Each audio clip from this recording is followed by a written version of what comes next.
जाइए देवी, निर्भय होकर भगवान महादेव का दर्शन और पूजन कीजिए। अब कोई संकट नहीं है। मैं आपकी आजीवन आभारी। नहीं नहीं देवी, इसकी कोई आवश्यकता नहीं। यह तो मेरा कर्तव्य था।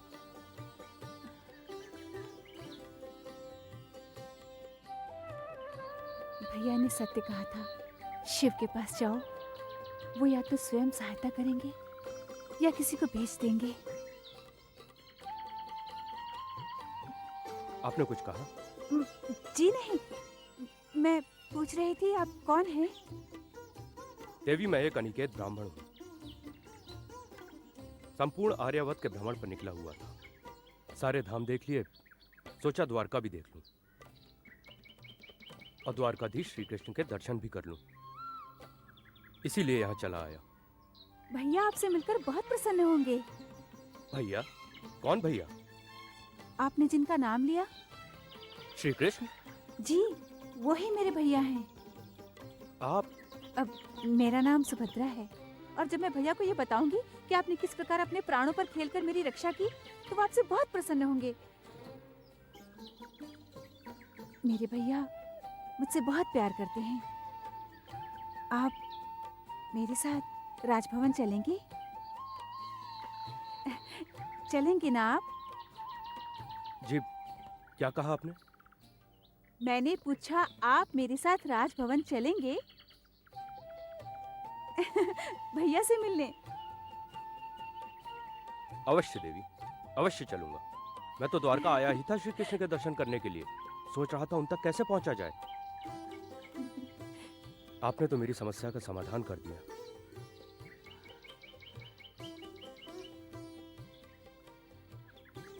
मुझे लगता है मेरी समस्या का भी समाधान हो गया।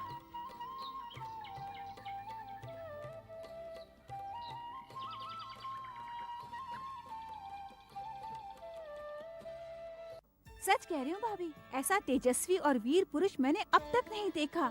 मेरी पुकार सुनते ही उसने ऐसा दिव्य बाण चलाया, ऐसा दिव्य बाण चलाया कि जो जहाँ था वहीं पर रुक गया। फिर मंदिर से बाहर आया और दुष्टों पर सिंह के समान टूट पड़ा। पर मैं तो भयभीत हो गई कि एक अकेला मनुष्य भला उनका क्या सामना करेगा। पर देखते ही देखते उसने सबको मार भगाया। मेरी तो भगवान से बस यही प्रार्थना है कि बस भी करो सुभद्रा। ये बताओ, तुम्हें कोई क्षति तो नहीं पहुंची?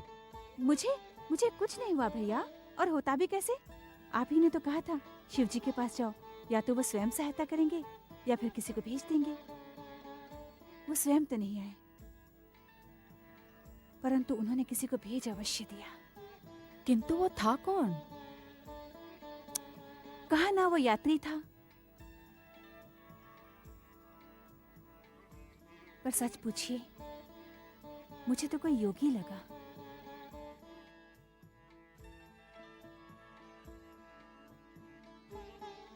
योगी हो या यात्री, उसका कोई नाम तो अवश्य होगा सुभद्रा।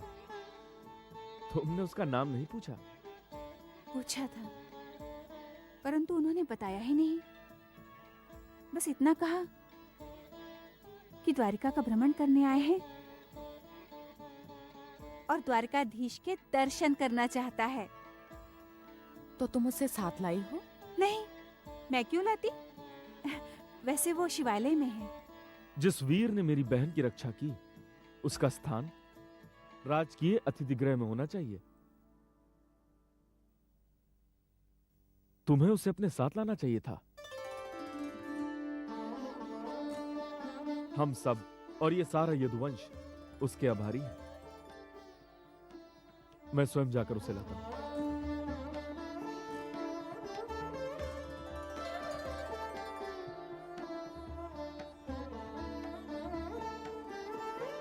एक बात पूछो सुभद्रा, क्या? जिस युवक ने तुम्हारी रक्षा की, उसकी बात करते हुए तुम्हारे नेत्रों में जो चमक थी, उसका वही अर्थ है ना जो मैं समझ रही हूँ? मुझे नहीं पता। तो फिर किसे पता है? शिव शंभू को, जिनसे तुम वर मांगने गई थी? उन्हें ही पता होगा। उन्होंने ही उसे मेरी सहायता के लिए भेजा होगा। कहीं ऐसा तो नहीं कि तू शिव शंभू के चरणों में पुष्प रखने गई थी और उस युवक के चरणों में अपना मन रखकर चली आई? भाभी, मेरी आंखों में देख। हाँ, अब बता, तेरे इस सुंदर मुख पर उभरते लज्जा के भाव बता रहे हैं कि अवश्य कोई गंभीर बात है। कहीं तू किसी के लिए कोई समस्या तो नहीं खड़ी करने जा रही है?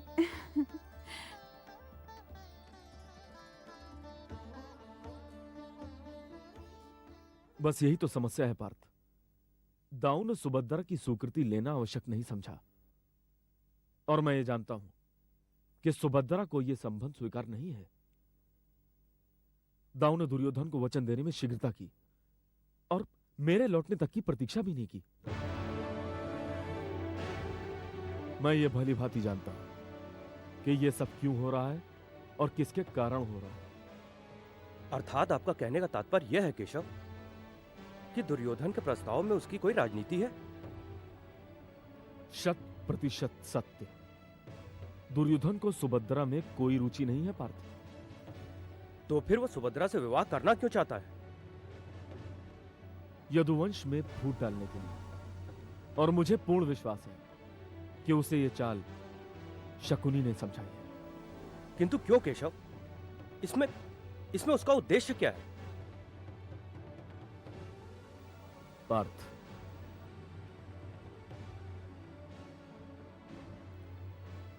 वे ये भली भांति जानते हैं कि तुम मेरे कितने निकट हो और मुझे कितने प्रिय हो। और वे ये भी जानते हैं कि यदि यदुवंश और पांडु वंश की शक्ति एक हो गई तो ये शक्ति संसार की महानतम शक्ति बन जाएगी। पार्थ, वे मेरी शक्ति कम करना चाहते हैं। आपकी शक्ति को कम करना चाहते हैं? इसका तो यह अर्थ हुआ केशव कि ना तो वो आपको जानते हैं और ना ही आपकी शक्ति को पहचानते हैं। वे आपकी शक्ति को कम नहीं कर सकते केशव। कर नहीं सकते, करना तो चाहते हैं। पार्थ, शकुनी ने बहुत सोच समझ कर योजना बनाई है। उसने दाऊ और दुर्योधन की निकटता का लाभ उठाते हुए यह पासा फेंका है, और दाऊ उसके जाल में फंस चुके हैं। अर्थात दुर्योधन ने दाऊ से सुभद्रा का हाथ लेने का वचन प्राप्त कर लिया है। और अब शकुनी की योजना यह है कि यदि सुभद्रा का विवाह दुर्योधन से हो गया तो दाऊ के कारण यदुवंश की आदि शक्ति दुर्योधन को प्राप्त हो जाएगी और सुभद्रा के भविष्य के कारण मेरी सीमाएं भी बन जाएंगी। पार्थ, मुझे तुम्हारी सहायता की आवश्यकता है। मेरी सहायता? हाँ, केशव, आप किसी और से कुछ मांगे, आप तो पूरे संसार को देते हैं। पार्थ, क्या देने वाले का लेने वालों पर कोई अधिकार नहीं होता? होता है केशव, परंतु उसे मांगने की आवश्यकता नहीं है। उसे तो केवल संकेत देने की आवश्यकता है, और लेने वाला अपने प्राण भी दे सकता है। आप आज्ञा दीजिए।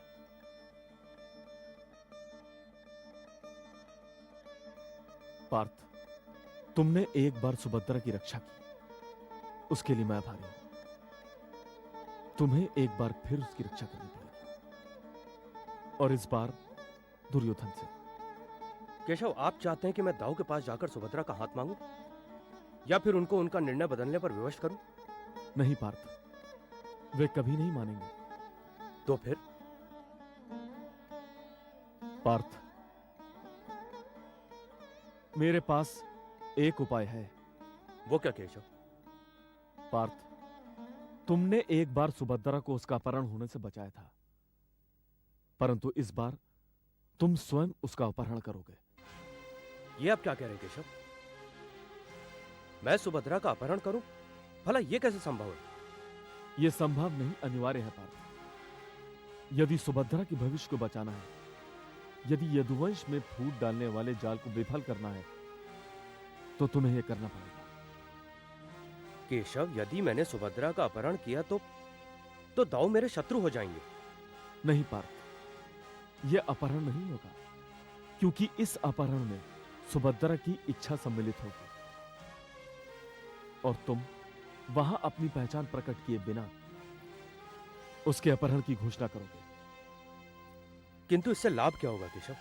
उससे यह लाभ होगा कि दाऊ दुर्योधन के समक्ष लज्जित होने से बच जाएंगे। वे उससे कह सकेंगे कि मैं तो तुम्हारा विवाह सुभद्रा से करना चाहता था, किंतु उसका तो अपहरण हो गया। और जब दुर्योधन को पता चलेगा कि सुभद्रा का अपहरण हो गया, तो वो अपने आप पीछे हट जाएगा। किंतु केशव, यदि दाऊ को यह सब पता चल गया तो?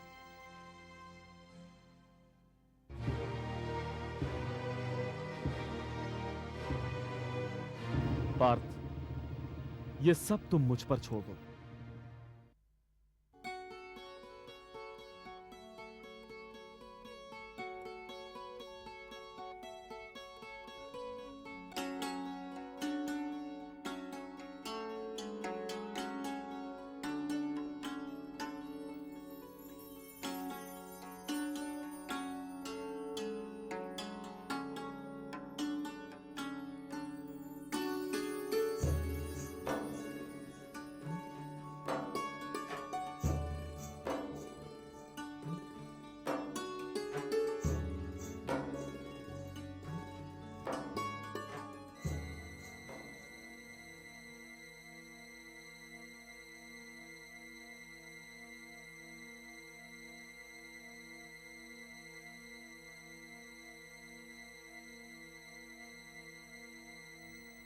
ये तुम ठीक नहीं कर रहे हो पुत्र।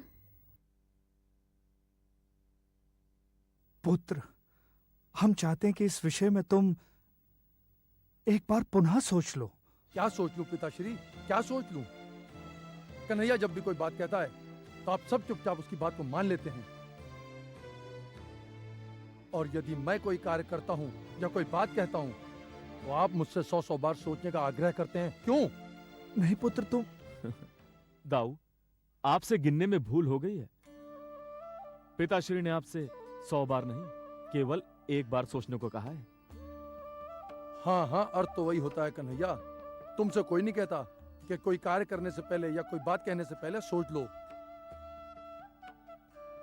कदाचित उन्हें विश्वास होता है कि मैं कोई भी कार्य करने या कहने से पहले 100 बार सोच लेता हूं। कन्हैया, क्या कहना चाहते हो तुम? कि मैं बिना सोचे बोलता हूं? मैं मूर्ख हूं, निर्बुद्धि हूं? क्या कहना चाहते हो तुम? पिताश्री, क्या सुभद्रा का विवाह दुर्योधन से करने का मेरा निर्णय अनुचित है? नहीं दाऊ, भला किसी में इतना साहस कहां कि आपके निर्णय को अनुचित कहे। परंतु प्रश्न दुर्योधन का है दाऊ। तो फिर क्या दोष है दुर्योधन में? क्या दोष है? वीर है, पराक्रमी है। पिताश्री, हस्तिनापुर का वो युवराज है। एक त्रुटि बता दो दुर्योधन की। दाऊ, ये तो बड़ा ही कठिन कार्य आपने सौंप दिया मुझे। क्या? दुर्योधन की एक त्रुटि बताना।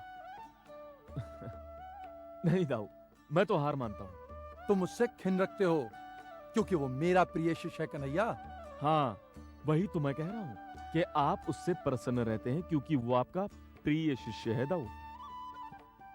वैसे मैं एक बात कहूंगा कि आपने सुभद्रा के शगुन के लिए बहुत ही भव्य सामग्री एकत्रित की है। भाग्यशाली होगा वो जिसे ये सामग्री प्राप्त होगी दाऊ। सुभद्रा है कहाँ? मैं यहाँ हूँ।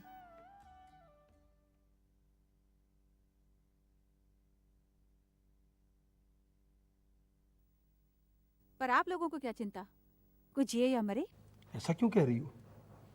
देखो मैंने तुम्हारे लिए क्या प्रबंध किए हैं। आपने मेरी सुधि ली? पता किया कि मुझ पर क्या बीती? क्या हुआ? क्या बीत रही है तुम पर?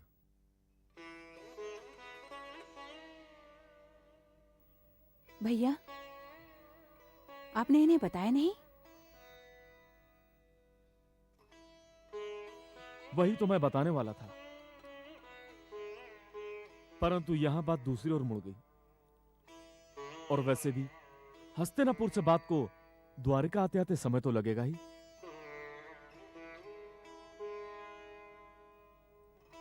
मैं चाहता हूं तुम्हारे साथ जो बीती है वो तुम इन्हें स्वयं बता दो।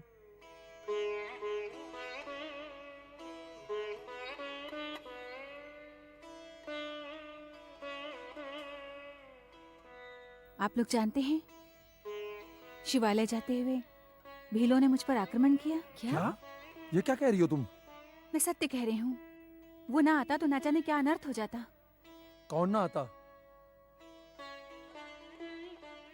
एक वीर और पराक्रमी पुरुष जो इस समय भ्रमण के लिए निकला हुआ है। सौभाग्यवश उस समय वो भी वहीं था।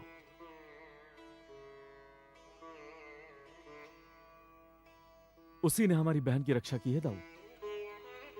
तुम्हें कुछ हुआ तो नहीं पुत्री? उस यात्री के कारण मुझे कोई क्षति नहीं पहुंची। ईश्वर उसका भला करे। सुभद्रा, मैंने तुमसे कितनी बार कहा है कि पूजा के लिए अकेले मत जाया करो। दाऊ, मुझे पूजा के लिए भीड़ लेके जाना भला नहीं लगता। भला लगे या बुरा, अब मैं तुम्हें कदापि अकेले जाने की अनुमति नहीं दूंगा। दाऊ, क्या आप उस यात्री से मिलने जा रहे हैं जिसने यदुवंश की लाज की रक्षा की है? हाँ हाँ अवश्य। कहाँ है वो? मैंने उसे द्वारिका के अतिथि गृह में ठहरा दिया दाऊ। ये तुमने बड़ा अच्छा कार्य किया है। वो अवश्य ही हमारा अतिथि बनने योग्य है। दाऊ, क्या आप उसके पास अपना आभार प्रकट करने नहीं जाएंगे? अवश्य चलूंगा, परंतु अवकाश पाने पर। इस समय तो मैं शगुन का प्रबंध करने में व्यस्त हूं। इससे छुट्टी मिलेगी तो उसका आभार भी प्रकट करूंगा। अभी तो रुकेगा वो। नहीं दाऊ, समय और अतिथि किसी की प्रतीक्षा नहीं करते। कहीं ऐसा न हो कि बहुत देर हो जाए दाऊ। कन्हैया, तुम मुझे शिष्टाचार सिखा रहे हो? पिताश्री से समझाइए कि मैं इससे बड़ा हूं। और हां देखो, सुभद्रा को अकेले मत जाने देना। पूजा के लिए भी जाए तो उसके साथ अंगरक्षक अवश्य होने चाहिए। जो आज्ञा दाऊ। अब आपके आदेश का पालन होगा।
आओ मेरे साथ।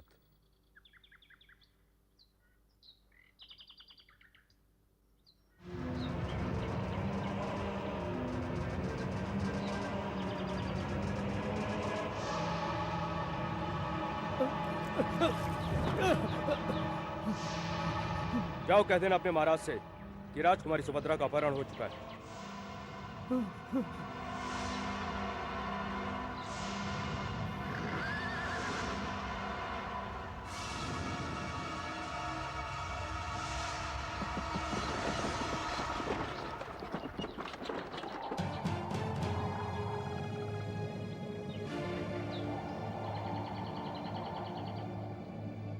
मंत्रीगण, आप सभी जानते हैं कि सुभद्रा केवल मेरी ही नहीं अपितु समस्त यदुवंशियों के लिए प्रिय है। इसलिए उसके विवाह में हम अपनी समस्त मनोकामनाएं पूर्ण करेंगे जो लंबे समय से हमने सहेज कर रखी हैं। महाराज, महाराज, अनर्थ हो गया राजन, अनर्थ हो गया, अनर्थ हो गया। क्या हुआ महामंत्री? राजन, राजकुमारी सुभद्रा का अपहरण हो गया। क्या अपहरण हो गया? किसने किया यह दुस्साहस? आपके आदेशानुसार राजकुमारी को अपने घेरे में लिए हमारे सैनिक शिव मंदिर जा रहे थे, तभी वो उन पर टूट पड़ा। वो कौन? क्या सैनिकों ने इसे पहचाना? राजन, वो वही था जो कल रात अतिथि गृह में ठहराया गया था। क्या कन्हैया का तिथि? हाँ राजन। किंतु एक अकेला व्यक्ति सुभद्रा का अपहरण करने में सफल कैसे हो सकता है? क्षमा करें राजन, उसने हमारे सभी सैनिकों को मूर्छित कर दिया और राजकुमारी को लेकर रथ पर। बस बस, जाओ जाकर राजसभा की बैठक बुलाओ। जाओ, सब जाओ।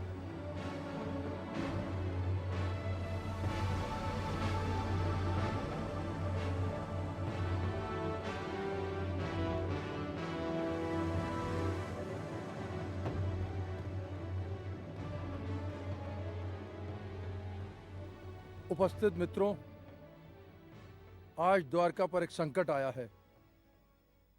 वैसे तो द्वारका के पास अपनी ही शक्ति पर्याप्त है इस संकट से निपटने के लिए, परंतु द्वारका की यह नीति रही है कि हमने कोई भी निर्णय अपने मित्रों से परामर्श लिए बिना नहीं किया है। हमें इस संकट से अवगत कराएं हलधर, और बताएं कि हमें क्या करना होगा।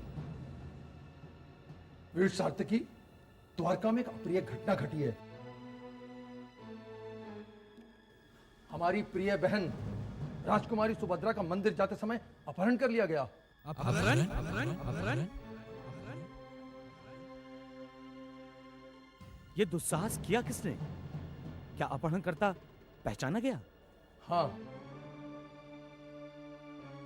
ये वही था जिसे कन्हैया ने राजकीय अतिथि गृह में ठहराया था।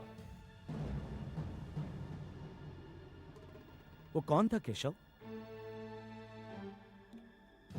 वो वही था जिसने एक दिन पहले सुभद्रा को भीलों से बचाया था। पर उसका नाम क्या था?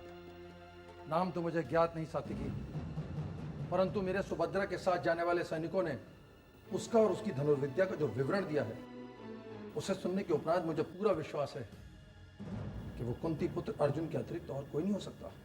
अर्जुन? अर्जुन? अर्जुन? अर्जुन? अर्जुन? अर्जुन? और मैं ये भी जानता हूं कि उसने ये सब क्यों किया। पर अर्जुन को अपहरण करने की क्या आवश्यकता आन पड़ी? यदि वो सुभद्रा से विवाह के लिए इच्छुक था, तो वो आपसे राजकुमारी के लिए हाथ मांग सकता था। ऐसा होना संभव नहीं था सात्विकी, क्योंकि मैंने सुभद्रा का विवाह हस्तिनापुर युवराज दुर्योधन से करने का वचन दिया था। संभवतः अर्जुन को यह अच्छा नहीं लगा। पांडवों और कौरवों के बीच में चल रही शीत युद्ध से कौन परिचित नहीं है? सुभद्रा का अपहरण उसी शीत युद्ध का एक अंश है। कारण जो भी हो, अपहरण किसी ने भी किया हो, किंतु अपहरण एक अपराध है और अपराधी को उसके अपराध का दंड मिलना ही चाहिए। हमें इंद्रप्रस्थ पर आक्रमण कर देना चाहिए। यादव सेना आपके आदेश की प्रतीक्षा में है। इस निर्णय से हम सभी सहमत हैं कि इंद्रप्रस्थ पर आक्रमण कर दिया जाए। तुम कुछ नहीं बोल रहे केशव? तुम क्यों चुप हो?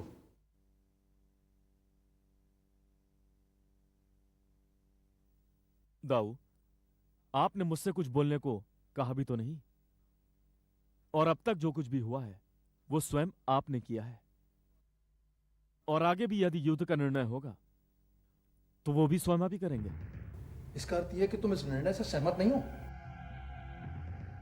तुम नहीं चाहते कि अर्जुन को इस अपराध का दंड दिया जाए? दंड? परंतु किस अपराध का दंड दाऊ? उसने सुभद्रा का अपहरण किया है। उसने सुभद्रा को एक अपहरण से बचाया भी है। और दाऊ, लोग कहते हैं कि आप तो न्यायप्रिय हैं। यदि अर्जुन दंड का अधिकारी है तो अर्जुन पुरस्कार का भी अधिकारी है, और यह निर्णय भी स्वयं आपको ही लेना दाऊ कि जो भील सुभद्रा का अपहरण करना चाहते थे उनकी श्रेष्ठता और पांडवों की प्रतिष्ठा में कोई अंतर है या नहीं। तुम विषय परिवर्तित कर रहे हो कन्हैया? नहीं दाऊ, कदापि नहीं। और यदि आप मुझे आज्ञा दें तो मैं उन अंगरक्षकों से कुछ पूछना चाहता हूं जो उस समय राजकुमारी सुभद्रा के साथ वहां थे। पूछो, क्या पूछना चाहते हो?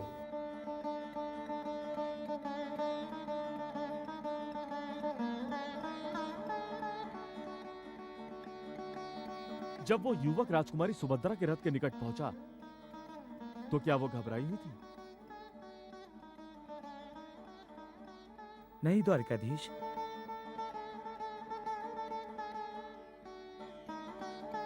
क्या उन्होंने सहायता के लिए किसी को पुकारा, या वो रोई चिल्लाई? ऐसा कुछ भी नहीं हुआ द्वारकाधीश।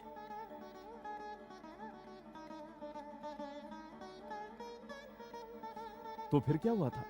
मुझे अब तक कुछ कहने का साहस ना हो रहा था, परंतु अब जब कह रहे हैं तो क्षमा करें द्वारकाधीश।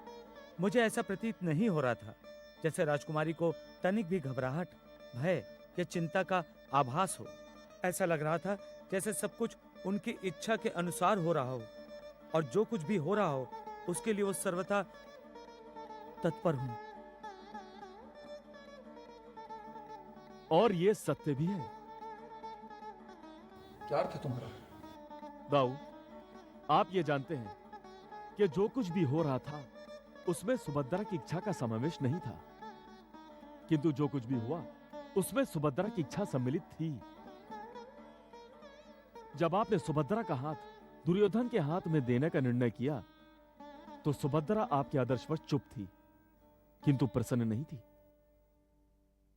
इसलिए जब एक वीर, जो आपकी कथा अनुसार अर्जुन है, उसने जब सुभद्रा को भीलों से बचाया तो सुभद्रा ने उसे अपने लिए चुन लिया। और यदि यह सच है तो ना तो सुभद्रा अपराधी है और ना ही अर्जुन। यह केशव का कथन सर्वथा तर्कसंगत है।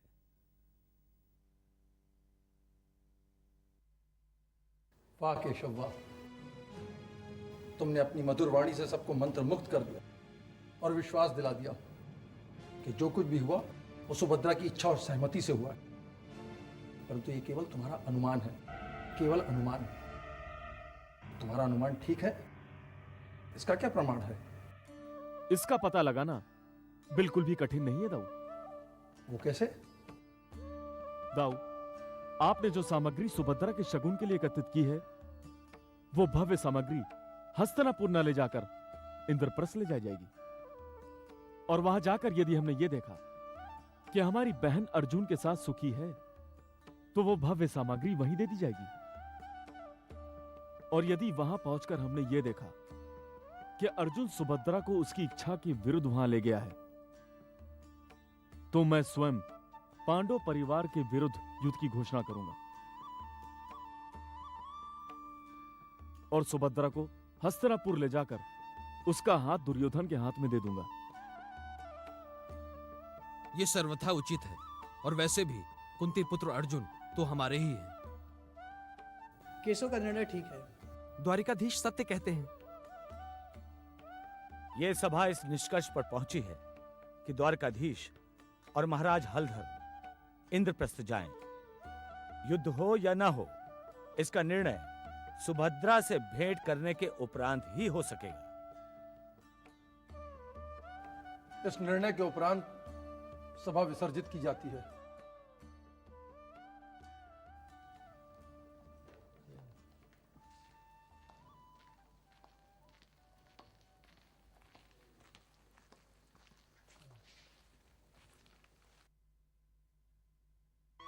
मैं जानता था कन्हैया, जब तुम बोलोगे तो सबके मुख बंद हो जाएंगे। देखा कैसे सभी हाँ में हाँ मिला रहे थे तुम्हारी। किंतु दाऊ, बोलने के लिए तो आप ही ने कहा था मुझसे। यही तो भूल हो गई मुझसे।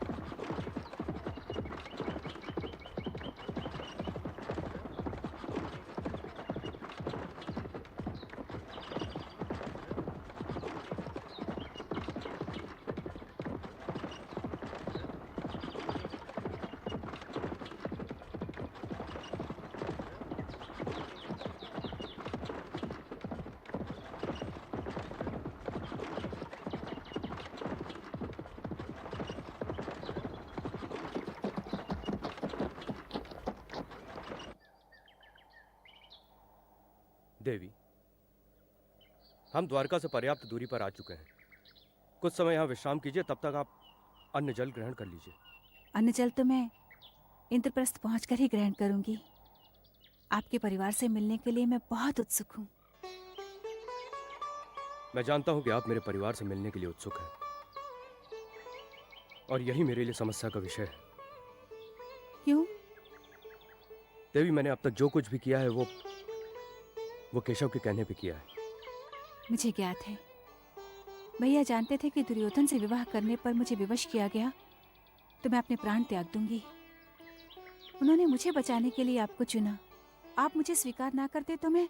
नहीं नहीं देवी, यह तो असंभव था। केशव का कथन तो मेरे लिए ब्रह्म वाक्य है। हाँ, ये सत्य है कि अब तक जो कुछ भी घटित हुआ वो इतनी तीव्र गति से हुआ कि मैं कुछ समझ न सका। किंतु अब जो घटित होने वाला है, मैं उससे चिंतित हूं। अब क्या घटने वाला है? यह एक जटिल समस्या है देवी। पांचाली का सामना करने की समस्या। वनवास के दिन से लेकर आज लौटने तक मैं जानता हूं कि वो मेरी प्रतीक्षा कर रही होगी। उसके नेत्र उस द्वार पर लगे होंगे जिस द्वार से मैं इंद्रप्रस्थ में प्रवेश करूंगा। और ऐसे समय में जब आपको उसके सामने लेकर जाऊंगा, तब उसे कैसा लगेगा? मैं जानता हूं उसका हृदय बहुत विशाल है, महान है वो, किंतु फिर भी वो एक नारी है। और आपको मेरे साथ देखकर उस पर क्या बीतेगी उसकी कल्पना करते हुए मुझे डर लगता है। कैसे सामना करूंगा मैं उसका? आप उनके सम्मुख नहीं जाएंगे। तो फिर? मैं जाऊंगी। आप? हाँ आर्य, मैं जाऊंगी। मुझे ज्ञात है कि वो कितनी महान है। मुझे उनके जन्म से स्वयंवर तक का सारा वृतांत याद है। ऐसी महान स्त्री के चरण स्पर्श करना मेरे जीवन का सबसे बड़ा सौभाग्य होगा। देवी द्रौपदी के पास मैं जाऊंगी और जाकर क्या करूंगी, यह आप मुझ पर छोड़ दीजिए।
पुत्री,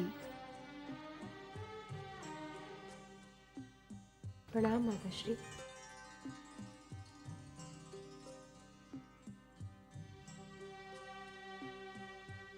पुत्री मैं कई दिनों से देख रही हूं कि तुम्हारी दृष्टि सदैव द्वार की ओर लगी रहती है,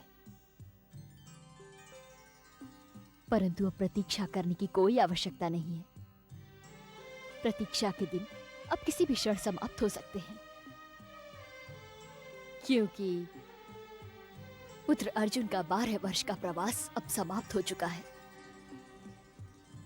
हाँ माताश्री, किंतु ये 12 वर्ष मैंने कैसे काटे हैं केवल मैं ही जानती हूँ। पुत्री, अंत भला तो सब भला। अर्जुन अब लौट रहा होगा और मैं जानती हूं कि प्रायश्चित की अवधि पूर्ण होने के पश्चात वो एक भी दिन बाहर नहीं रुकेगा।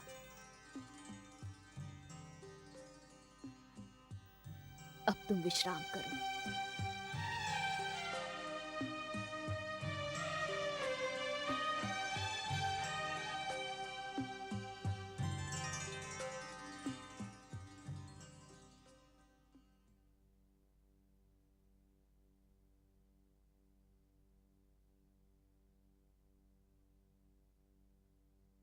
महारानी की जय हो। एक गोपिका आपसे मिलने की हट कर रही है। गोपिका, भेज दो उसे।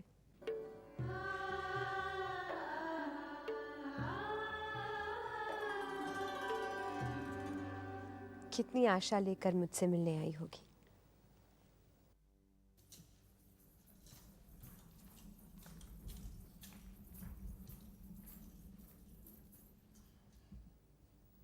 प्रणाम देवी।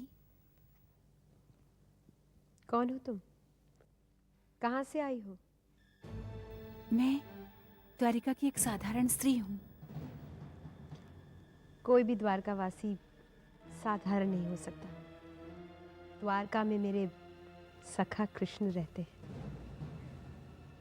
क्या चाहती हो?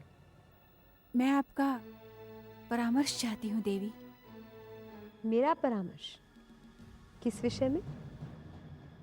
मेरे भ्राताश्री ने मेरा विवाह किसी से निश्चित कर दिया था। ये तो भाई का धर्म होता है कि जब उसकी बहन विवाह के योग्य हो जाए तो वो उसका विवाह एक भले पुरुष के साथ करा दे। परंतु मेरे भ्राताश्री ने जिसे विवाह का वचन दिया था वो कोई भला पुरुष नहीं था।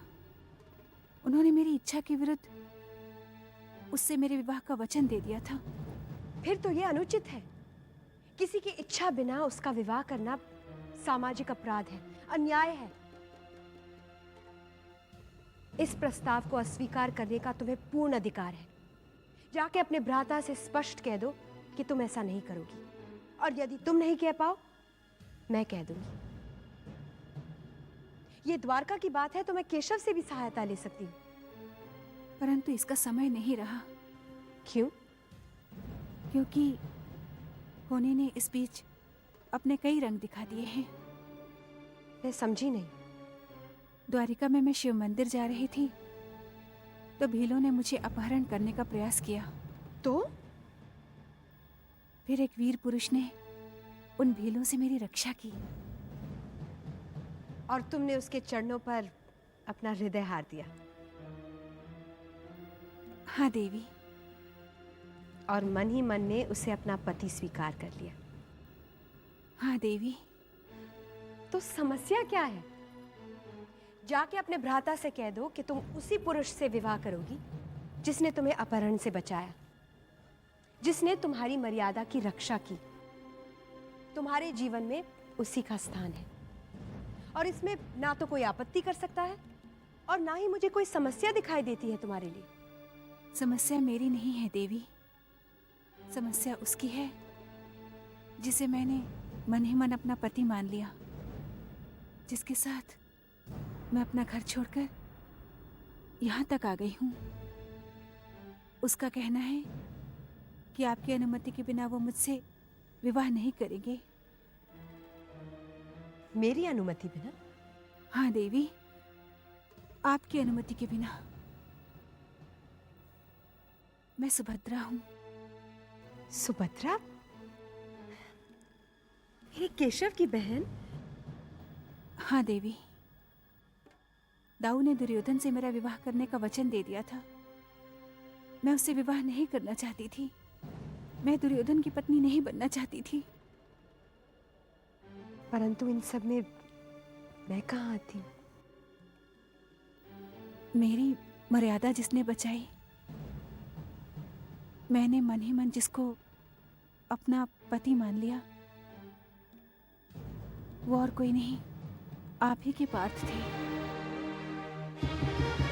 अर्जुन।